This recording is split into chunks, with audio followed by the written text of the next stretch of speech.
ছাত্র শিবির বা ইসলামিক দল এরা যদি পাওয়ারে আসে তাহলে মনে হয় সবাইকে অনেক কিছু জোর করে চাপিয়ে দিবে। তো এটাতে ইতিমধ্যে আপনি ঢাকা ইউনিভার্সিটিতে দেখতে পাচ্ছেন যে বলা হয়েছিল বোরকা চাপিয়ে দিবে। এখনো পর্যন্ত কোনো ছাত্রীকে বোরকা পড়তে আমরা বলেছি বা ফোর্স করছি এরকম আপনি একটা দৃষ্টান্ত দেখাতে পারবেন না। চাপিয়ে দেওয়া তো সেটা অনেক পরের কথা। তো এই যে বিষয়গুলো, প্রোপাগান্ডা গুলো, এগুলো আসলে অতীতে হয়েছে। যারা ইসলামকে নিয়ে কাজ করেছেন সেটা আল্লাহ সাল্লাহ সাল্লাম যুগ থেকে হয়েছে। যেমন আল্লাহ সাল্লাহ সাল্লামকে একবার বলা হয়েছিল যে তিনি যে তার ধর্ম গ্রহণ করতেছেন না, তাকে তিনি হত্যা করতেছেন। তো এক মহিলা বৃদ্ধ তিনি পালিয়ে চলে যাচ্ছেন। এই কথা স্বাভাবিকভাবে যে হুম, আমি ইসলাম গ্রহণ করব না, আমাকে হত্যা করে ফেলবে, তো সে থাকবে কেন ওখানে? তো পালিয়ে চলে যেত। পালিয়ে যখন চলে যাচ্ছে আল্লাহ হুম, সাল্লাহ সাল্লামের সাথে ওই মহিলার সাক্ষাৎ।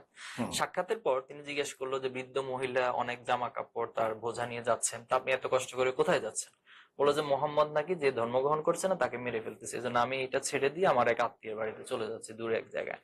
হুম, তো তখন আল্লাহ সাল্লাহ সাল্লাম মুস্কি হাসলেন মনে মনে, বললেন তা আপনি তো কষ্ট করে নিয়ে যাচ্ছেন, আপনি বোঝাগুলো আমাকে দেন, আমি আপনাকে পৌঁছে দিয়ে আসি। হুম, তো তখন মহিলা বললো ঠিক আছে, তুমি আমাকে সহযোগিতা করো। আল্লাহ সাল্লাহ সাল্লাম নিজে সে মহিলার বোঝা বহন করে তাকে তার গন্তব্যে পৌঁছে দিয়ে আসলেন। দিয়ে আসার পর যখন চলে আসতেছেন তখন মহিলা জিজ্ঞেস করলেন যে বাবা, তুমি তো অনেক কষ্ট করে আমাকে এখানে পৌঁছে দিলা, আমার এত কষ্ট করে বিপদের মধ্যে সাহায্য করলা, তো আসলে তোমার পরিচয়টা একটু বলো, তোমার সম্পর্কে জানি। তো বলছে যে আমি মোহাম্মদ। তো বলছে কোন মোহাম্মদ? যে আপনি যে মোহাম্মদের ভয়ে পালিয়ে চলে আসতেছেন, আমি হলাম সেই মোহাম্মদ। তো আচ্ছা, এটা ছিল ইসলামের দৃষ্টান্ত। হুম, একদিকে প্রোপাগান্ডা আর বাস্তবতা। ছাত্র শিবিরের ক্ষেত্রে আসলে বিষয়গুলো তেমনই। আমাদের জন্য আমাদেরকে আমাদের বিরোধী যারা আছেন অথবা যারা ইচ্ছাকৃতভাবে কোনো ধরনের আদর্শিক মোকাবেলা করতে না পেরে প্রোপাগান্ডা চালায়, তারাও ঠিক একই কাজগুলো আমাদের সম্পর্কে করে। এখন আসেন যে ইসলামের যে প্রিন্সিপালস আছে, দেখুন একজন মুসলিম হিসেবে আমি তো এখানে হীনমন্যতার কোনো বিষয় নাই। আমাকে আমার আল্লাহ যে বিষয়গুলো পালন করতে বলছে, অথবা অন্য ধর্মের, যেমন এখন হিন্দু ধর্মের পূজা চলছে, তো তারা তাদের ধর্ম পালন করবে, আমি আমার ধর্ম পালন করব। এখন আমার ধর্মের প্রিন্সিপালস আমাকে যেটা বলবে সেটাতে আমি হীনমন্যতা কেন প্রকাশ করব? প্রসঙ্গ হচ্ছে আমি আমার কোনো ইস্যুকে কারো উপর জোর করে চাপিয়ে দিচ্ছি কিনা, দিস ইজ কোশ্চেন। তো হুম। যদি সেটা না করে থাকি তাহলে আপনি এটা কেন অহেতুক বিতর্ক তৈরি করার তো প্রশ্নই আসে না। আর আমি আবারও বলছি, আমরা ইসলামকে ধারণ করে, ইসলামের কিন্তু আদর্শকে ধারণ আল্লাহর আইন করেই। চাই, কোরআনের শাসন চাই, এই চাওয়ার ক্ষেত্রে আপনি কি আপনাদের নিজেদের জন্য চান নাকি সারা বাংলাদেশের জন্য চান? কারণ আমরা তো গণতান্ত্রিক দেশ।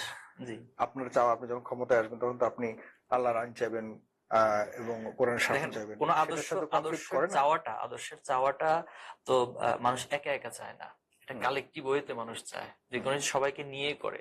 তো এখন সবাইকে নিয়ে কখন সেটা করতে পারে? যখন অধিকাংশ সেটাকে মেনে নিবে।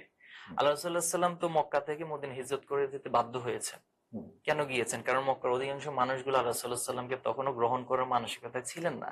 কিন্তু একটা পর্যায়ে আল্লাহ সাল্লাহ সাল্লাম আদর্শটাই যে তাদের জন্য সঠিক, এবং এটাই যে পৃথিবীতে আলটিমেটলি শান্তি এবং তারা যা চায় মানুষের অধিকার প্রতিষ্ঠা করতে পারে, যখন মানুষ এটা উপলব্ধি করতে পেরেছে তখনই তো সে আদর্শকে গ্রহণ করেছে।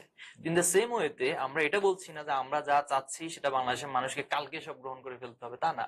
সে যদি তার আন্ডারস্ট্যান্ডিং এর জায়গা থেকে মানুষ বুঝতে পারে যে এই আদর্শ তাদের জন্য কল্যাণকর, তখন তারা গ্রহণ করবে। আর তারা যদি এখানে অকল্যাণ মনে করে তাহলে তো এখানে গ্রহণ করা, ক্ষমতা আসার প্রশ্নই আর থাকছে না।